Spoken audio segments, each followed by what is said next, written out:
आज हम जो है तद्भव के बारे में बताएंगे कि तद्भव शब्द क्या होता है। परीक्षाओं की दृष्टि से तद्भव शब्द बहुत ही महत्वपूर्ण है। अनेक परीक्षाओं में जो है तद्भव से प्रश्न बनते हैं, पूछे जाते हैं। तद्भव जो है दो शब्दों से मिलकर बना है।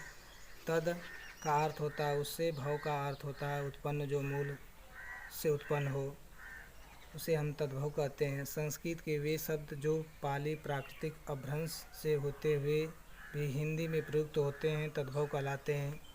ये शब्द हिंदी में परिवर्तित होकर आते हैं।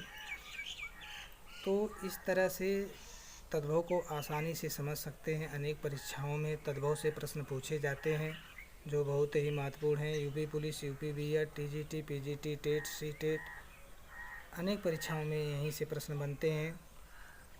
जैसे देखेंगे, अंधकार का अंधेरा होता है, अंधकार तत्सम है और तद्भव में अंधेरा। अछोट का अखरोट, कुचिका का कुची, उद्गलन का उगलना, निर्गलन का निगलना, कपाट का किवाड़, करपास का कपास होता है और गोधूम का गेहूँ होता है, क्षेत्र का खेत होता है।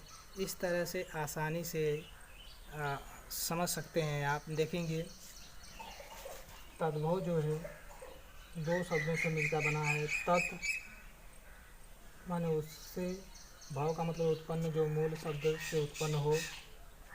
संस्कृत के वे शब्द जो पाली प्राकृतिक अपभ्रंश से होते हुए भी हिंदी में प्रयुक्त होते हैं तद्भव कहलाते हैं।